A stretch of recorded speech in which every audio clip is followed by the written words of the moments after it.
This week on Lemon's Car Spotting. Hey, it's Eric, it's Nick, it's Lemon's Car Spotting. We're going to get right into it and talk about the cars you spotted on the internet. Yep. On Instagram, you have found an LTD. We're in the greater Uncle Buck spectrum here. Is this in Chicago? It sure is. So, as a Chicagoite yourself, Eric, I mean, a lot of my image of Chicago was, of course, there were a million movies from that era that were filmed there between your Uncle Bucks and your Ferris Buellers and your Home Alones. But, a guy driving out in a clapped out, rusted through LTD is maybe the image that stood out the most to me as being what it's really like in Chicago. Can you confirm or deny that that's the case? Yeah, no, that's totally it. 100%. Even if you didn't have that uncle yourself, some friend of yours had that uncle, and that was a real guy. Uncle Buck was a real person, that everybody knew. It's actually a biopic. Yeah, basically. And the car was always like this, falling apart. Probably. Yeah, I don't know. It was this. Yeah, Uncle Buck. Yeah, totally the most accurate Midwestern movie, at least from that time and place. Fun Uncle Buck fact: the oldest daughter, the teenage daughter, played Iceman's wife in Top Gun Maverick. It was one of those like, God, she looks familiar. I think I know her from something. I looked it up. And I was like, oh God, it's the daughter from Uncle Buck. So there you go. Yep. Now she's mid-70s. Yeah, there you go. Right. Oh, man. Driveway full of lemons. Looks like a couple of Datsuns and Ford pickup.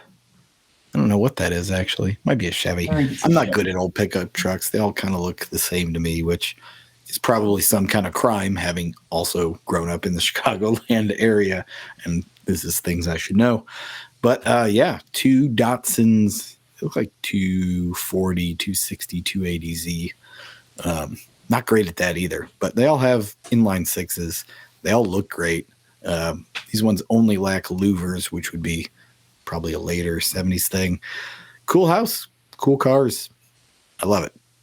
Yeah, since we talked about the typical experience of Chicago, I'm going to say that this is a very typical Bay Area / elsewhere suburban California look. This is the kind of thing that we get here, as opposed to the rusted out LTD. So I don't know which one is better, but I think that those are the two very representative scenes from our various locations.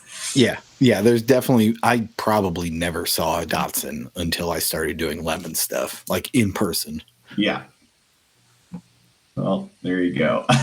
What you did see was this. Yeah, I know this car, so we'll talk about that in just a second. But yes, this is a Ford Tempo, much later than mine. Mine was an 85. This looks like a 90s one.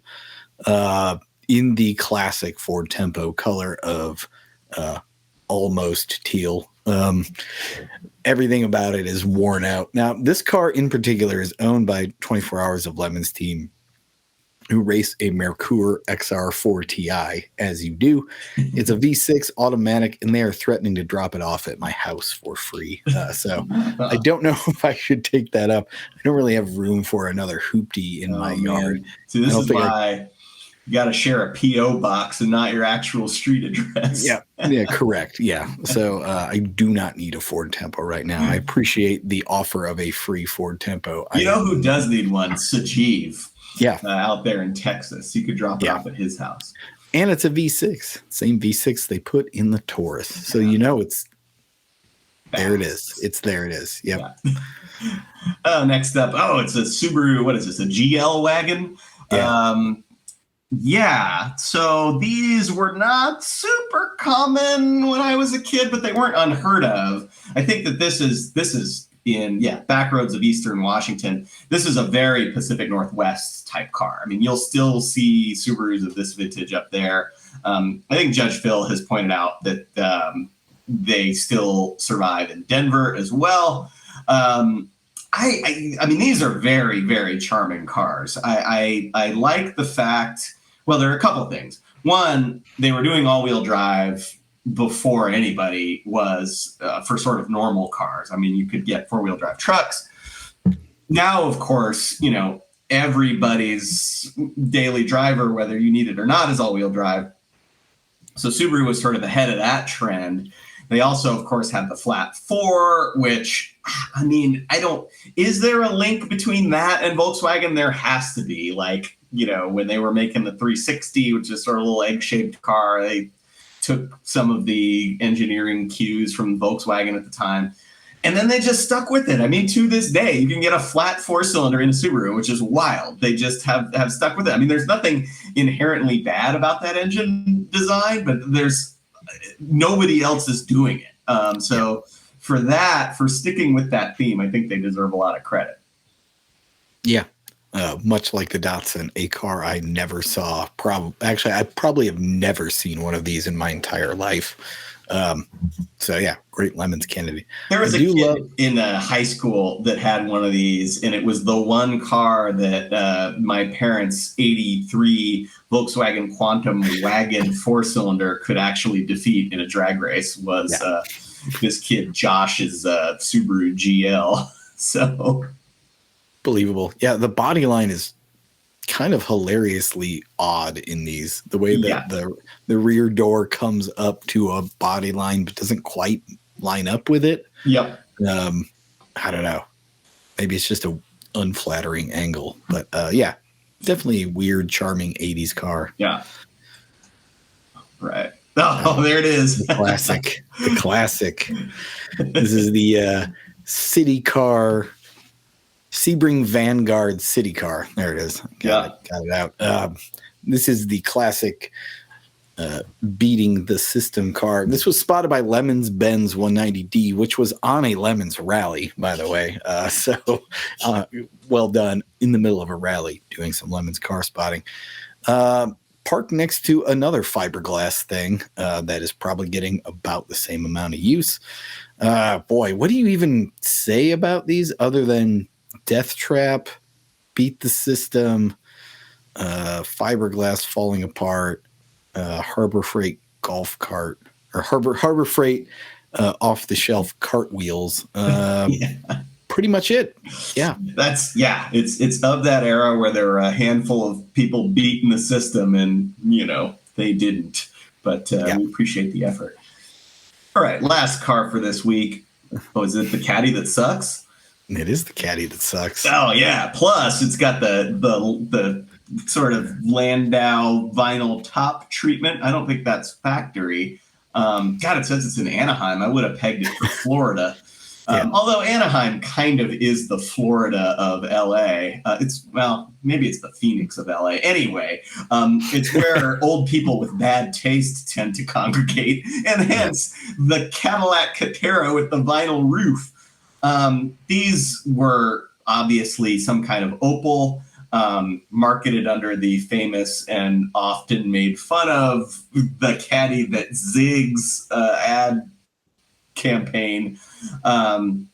Yet another example of General Motors trying desperately to convince you that whatever it is that they're selling you is not what you think it is. It's like they're always, they're constantly trying to undo some kind of deep-rooted horrible thought that you have. And they're aware of that. They say things like, this is not your father's Oldsmobile, and this is the Caddy that zigs. It's like, okay, let's unpack that statement. We know that what you have in your mind is a disaster. And we're going to desperately tell you in a way that's not that cool that that's not true. And I'm thinking, I didn't go to marketing school, but I don't know if these are the themes that you really want to hit upon when you're trying to sell a product. Yeah, it's like trying to sell people like, you know, a good example from General Motors would be trying to sell people the OnStar system because you've crashed your Cadillac because it obviously is an awful car. You know, it's playing on your fears to sell you something, except for the fear is that, It's your father's Oldsmobile. It's going to break down. He's going to hit it and, call it a piece of shit in front of you and traumatize you for life. You don't want that. So Right. you better buy this Silhouette minivan instead. I think we've just invented marketing boardroom theater where it's just a whiteboard of like, all right, what do we already know? Brand image, horrible. We need to acknowledge that and convince them otherwise. Oh, God. Well, everybody thinks that the Cadillac can't handle well, so we should insinuate that it can. Oh, exactly. My God. Oh, boy. All right. I've lost track of who has what. I'm just going to take the hooptiest. Yeah. And I'm going back to the beginning and Uncle Buck because it's just the license plate flapping in the wind because the bumper fell off is really just the icing on the cake. Otherwise, it's got all the standard hubcaps fell off in a 1970s police chase. It's rusty. It's got red tape on the taillight. It's also baby food brown orange over brown with the Landau top. It's the hooptiest. Yeah. Fire up the daily double because damn, we need this in a lemons race. So good. Again, like most of the cars that we say we want built for lemons out of Lemons Car Spotting, put a roll cage in it, come as Uncle Buck, done. You will leave with a trophy. I can almost guarantee it. Your 4-person team, Uncle Buck, the teenage daughter, Macaulay Culkin, and the other daughter that was also in Field of Dreams. Done. Done. Yep. Theme. The car is the theme, is a repetitive part of Lemons, and here you go. Yeah, so there you go. LTD for the win. All right, well, that'll do us. That'll do it for this week on Lemons Car Spotting. Keep tagging your photos on Instagram. We'll find your Uncle Buck mobiles and whatever else and talk about them. Oh, man. God, you'd have to do the brake fluid into the exhaust and backfire as like a switchable option on this for pulling up to pick up your kids from school. Yeah, we might actually allow you to reroute the car just to be able to do that. Totally. Not really. At least in the paddock. The paddock.